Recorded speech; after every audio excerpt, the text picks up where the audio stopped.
The following is a News 7 Black History Special, Black Slaves, Red Masters. Hello everyone, I'm Sam Ford. Earlier this month in our 7 Inside Reports, I took a personal journey to look at a largely unknown chapter of black history when my ancestors and thousands of other blacks were slaves, not of the whites, but of the Indians. Well, a lot of people responded who'd missed some of the segments and who wanted to know more about the subject. So today you'll see it all and more, and get your pencils. At the end we'll have not a test, but an address and phone number where you can get more information.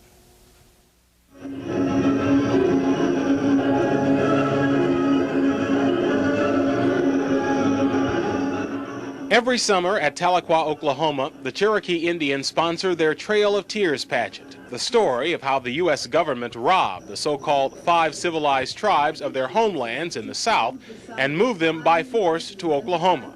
They don't tell about the thousands of blacks the tribes brought with them, their slaves. My mammy and pappy belonged to a part Cherokee named W.P. Thompson when I was born. The woman reading is my sister, Elaine Ford Staton, but the words are those of our great-grandmother, Phyllis Thompson Pettit, whose Georgia-born parents were brought by the Cherokees over the trail. Johnson Thompson was Phyllis's brother. Before that, Pappy had been owned by 3 different masters. One was the rich Joe Van, who lived down at Weber's Fall, and another was Chief Lowry of the Cherokees. My cousin, Maurice Shepard, reading the words of his great-grandfather. The interviews were conducted 52 years ago here at Fort Gibson, Oklahoma, when both my great-grandmother, Phyllis Pettit, and her brother, Johnson Thompson, were in their 80s, part of a federal writers project. Now, both of them are buried in this cemetery. But after I read their words, I was set on a mission to find out how my family became slaves of the Indians. I learned that beginning with the administration of George Washington, it was the policy of the U.S. government to civilize the Indians by teaching them modern farming techniques. To adopt agricultural practices that patterned after the whites, and one of those in the South was slave trade. I don't ever talk about it very much because I think it's a very shameful part of Cherokee history, and so I've purposely avoided involving myself in that whole issue. While the current chief may be ashamed, at the Cherokee Museum today are slave bills of sale, including one for 3 slaves bought in 1841 by then Principal Chief John Ross. The chief and his brother Lewis were among the biggest slaveholders in the tribe. Indeed, many of my mother, Kathleen's ancestors, the Rosses, were owned by the chief's family. They were Southerners. They adopted Southern institutions, Southern dress, Southern black slavery. But one characteristic they did not like was Southern greed for their land. By 1830, through wars and treaties, the 5 tribes had lost most of it. Then they were all ordered to move west to Oklahoma. 4 of the tribes left, but the Cherokees took their case to the U.S. Supreme Court and won. At least they won the lawsuit. Then the man on the $20 bill stepped in. And President Jackson essentially told the Supreme Court, you know, you made your ruling in favor of the Cherokees, now, you know, try to enforce it. As president, Andrew Jackson controlled the Army, so 14,000 Cherokees and 1,600 slaves were herded to Oklahoma, some groups in winter, with about a quarter of the Indians and blacks dying along the way. You got plenty of Indians right today don't like Andrew Jackson in this area. 84-year-old Luther Scales, who describes himself as 1/4 black and 3/4 Indian, is president of the Coweta, Oklahoma Historical Society. He remembers stories his Creek Indian grandfather told him about the removal, which was devastating for the Creeks as well. He said the roughest part of it was crossing the Mississippi River in a boat.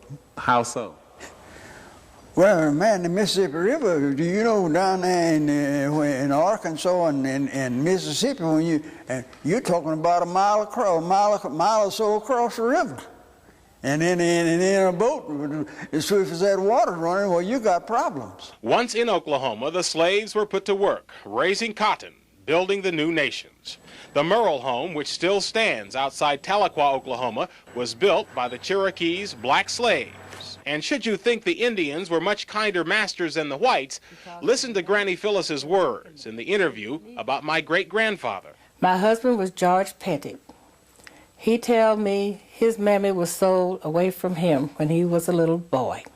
He looked down a long lane after her just as long as he could see her and cried after her. He went down to the big road and sat down by his mammy's barefoot tracks in the sand and sat there until it got dark, and then he come on back to the quarters.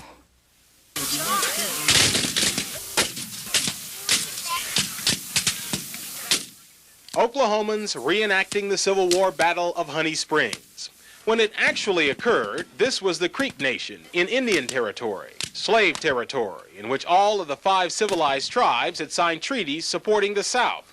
And the battle actually looked much like something out of the movie Glory, except it wasn't the 54th Massachusetts, but the 1st Kansas Colored Regiment that saved the day. Because of fear of attacks from nearby Kansas, many Indian slave owners fled south. I can just remember when Master John Harnish took us to Texas. We went in a covered wagon with oxen and camped out all along the way. My sister, Elaine Ford Staton, reading the words of our great-grandmother, Phyllis Pettit, a girl at the time of the war. In ex-slave interviews conducted by federal workers during the Depression, she told how her brother, Johnson Thompson, and her parents were sold from one Cherokee master to another and taken to Texas. And Pappy done the driving of the oxen. I was set in a wagon and listened to him pop his whip and holler. On the square of the old Cherokee capital in Tahlequah, Oklahoma, stands a monument to Cherokee Confederate war dead. But the war here was confusing. While Cherokee Chief John Ross was arrested by the Union Army and shipped to D.C., his mansion was burned to the ground by Cherokee Confederate General Stan Wadey, who just didn't like the chief. And while Creek Chief Samuel Chakotay fought for the South, Apathalea, another Creek chief, fought for the Unions, his slaves at his side. In any event, when the war was over, the tribes who'd all signed Confederate treaties were in trouble.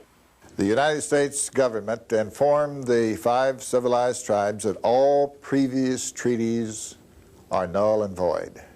And the first thing to be accomplished is to sign a peace treaty. The new treaties meant the Indians lost more land, and since this wasn't legally considered the United States, Abraham Lincoln's Emancipation Proclamation had not covered Indian slaves, so the treaty said they had to be freed. One of the things the federal government required in those treaties was that these tribes adopt the blacks as equal members of the tribe, their former slaves. One day, old Master stayed after he ate breakfast, and when us Negroes come in to eat, he said, "After today, I ain't your master anymore. You all as free as I am." We just stand and look and don't know what to say about it. The words of her brother, Johnson Thompson, read by his great-grandson, Maurice Shepard. Pappy wanted to go back to his mother when the war was over and the slaves were freed. He made a deal with Dave Mounts, a white man who was moving into the Indian country, to drive for him.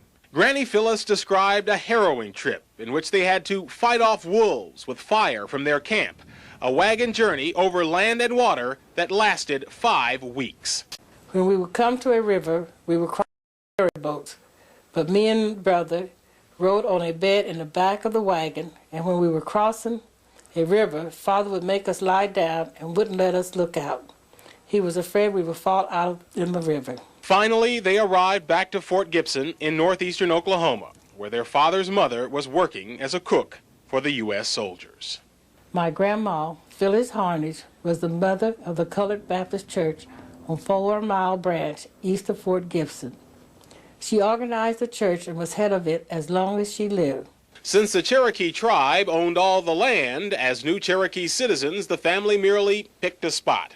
After Granny Phyllis Pettit married, her first child was my grandmother, Lutetia, whose 3rd child was my dad, Sammy. Pettits and Fords still own this land today. Our Black History Special will continue in just a moment with more about black slaves, red masters.